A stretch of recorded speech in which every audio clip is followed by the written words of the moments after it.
Aloha, y'all. It is Wednesday, Woden's Day, Odin's Day, named after Odin, Woden, Wednesday. It's a Mercury rule day. Esoterically, it's the 17th of December. The sun is in Sagittarius, 25 degrees. The moon, 28 degrees, Scorpio. Venus is 4 degrees conjunct the sun. There's some other astrological stuffs going on, but we'll reference it as we go. The cards I've pulled for today, this doesn't happen typically.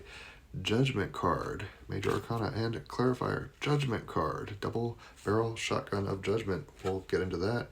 And then the wild card is coming from the Divine Animal Oracles deck, Moderation, Rhinoceros. So, I have written music to all the Major Arcana. The song I made for Judgment is actually called I See It Last, and it's kind of 3 little short stories woven in with cool beats going on about an Egyptian boy, a Viking warrior from the past, and an American pioneer girl going from the city to the frontier. So check it out. I'll post it in the comments, like I said. If you don't know, I make music. I still think of these things as like hyper sigils, so you can get more juice out of the archetype and just kind of go on a journey of the Fool's Journey. But anyway, the Judgment card is the card of the day. On page 62, Judgment, I am vibrantly alive and live into the God/goddess that I am. The kingdom of God is within. You are in the image of God. Your higher self is having an avatar experience, however you want to put it. This is kind of the energy of the awareness of that. The red pill moment. Heeding the call of a higher purpose. Sun conjunct Venus in Sag. North Node in Pisces. Moon in Scorpio. Opposite Uranus retrograde. Exactly. So it's like we're kind of being like, oh, Mr. Anderson's life is fine, but it's like, I've got to do something more. I know there's more out there for me. A resurrection, the rebirth of a new personality, forgiving yourself and others, being the visionary you were made to be. With all that Sagittarius energy, right? Mercury in Sag, Venus conjunct the sun loosely, 4 degrees, in Sagittarius with the North Node in Pisces, with the Grand Water Trine between Jupiter, Black Moon Lilith, and Saturn Neptune conjunct in Pisces. We are seeing deeper into the dream, for sure. The powerful figure with their arms raised has just received the force of divine revelation. It's like seeing the burning bush, right? Meeting Morpheus, however you want to put it. Struck by an epiphany, he is instantly transformed, transfigured into a luminous space age preacher, Pluto in Aquarius. The metamorphosis is complete, an unrecognizable embodiment of spiritual revelation, his previous life wiped clean. Moon in Scorpio opposite Uranus retrograde in Taurus. The rebirth is complete. He is compelled to live differently, Mars and Capricorn, like our actions in the world, to change everything about life at once, for there is no going back. The energy transmitted by this revelation raises the dead. The skeletons are brought back to life, alluding to the far-reaching regenerative power of revelation. When you take the red pill, you wake up. You can't go back. We are awakened from the hypnotic quality, the spell of the habitual and restricted being and doing in life, just getting by, Mr. Anderson. In an instant, we realize something fundamental has changed and must change. We recognize the lie that we have been living, the story, quote, about ourselves, and life is seen for what it is. The meanings we have carried from childhood, the assumptions we have made, the lens passed on to us through which to view life. The part of ourselves that was lost has been hiding or lying dormant and is revealed and must be lived out, fully expressed in the world. This is like shout your truth even if people judge you for it. Like you gotta be you. You are what you is, as Frank Zappa would say. With Chiron and Aries, trining the Sun, Venus conjunction in Sagittarius, it's like we are starting to realize maybe we've been playing small in our own lives for fear, safety, acceptance, whatever. There's lessons there, so it's not bad, but it's like, do you prefer that, right? Would Keanu Reeves rather be Mr. Anderson, kind of just being a cool hacker who gets high, and goes to clubs occasionally, or would he rather step into his Neo mode? We are called to action. The revelation was not asked for. It was not sought, right? Just like the white rabbit pops on his doorstep in the movies of The Matrix.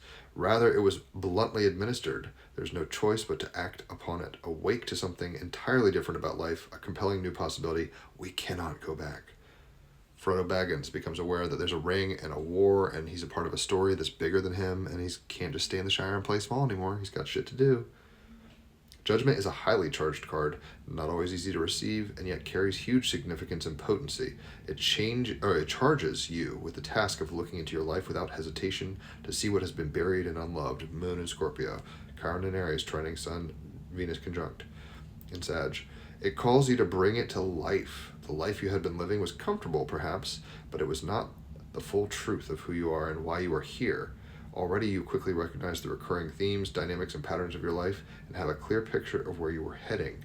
It signals a new holism. The events and patterns of your past, like the pieces of a jigsaw puzzle, have come together to form a whole, complete. In a flash, all can be understood. All is forgiven. You forgive yourself.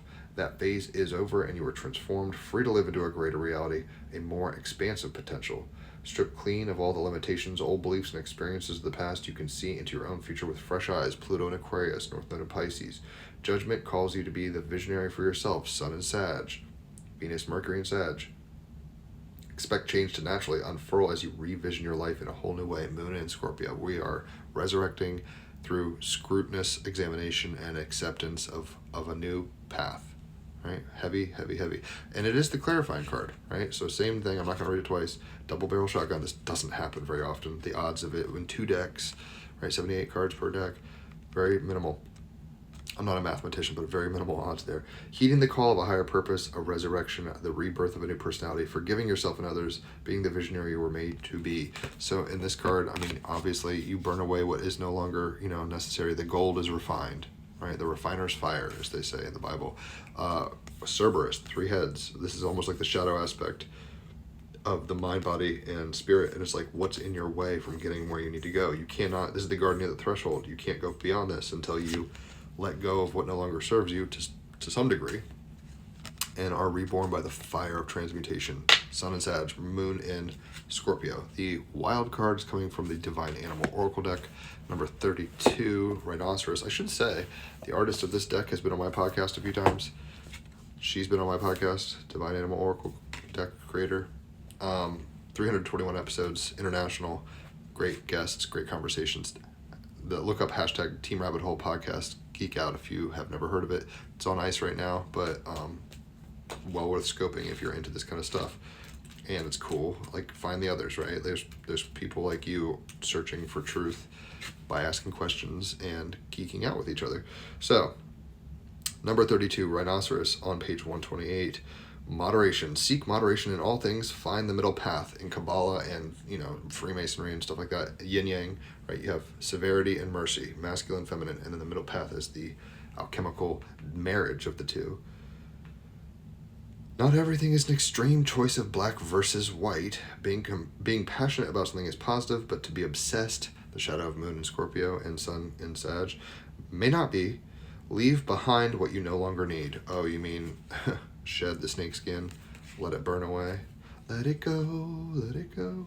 Right? We have to do this in a way that doesn't blow ourselves up and melt our minds and hurt those around us. But when you take the red pill, it's going to change your life. When you go down the rabbit hole, you see things differently, right?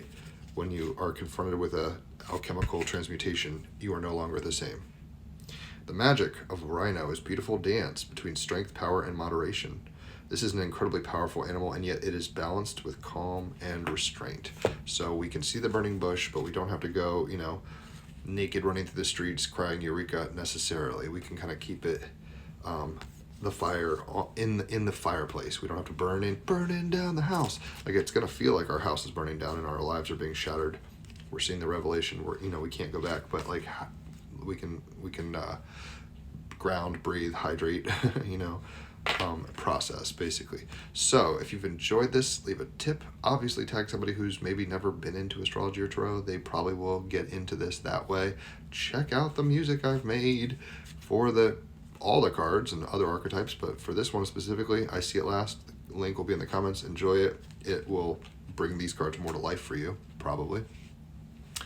And yeah, I hope you enjoy your Woden's Day. Holler for a reading. I forgot to say this. It's $50 for an hour of cards, 10 cards, 5 Oracle, 5 Tarot, $50. 3 hours of astrology is going to be $150. If it's your birthday, it's half off on either or both of those, so that's a great deal. Happy birthday, Sagittarian. And if you refer somebody to me, you get half off on a card reading for yourself. So great ways to find more truth. Take the red pill, follow the white rabbit. It might be scary, but what else are you going to do? Enjoy your Woden's Day. Catch you on the flip side.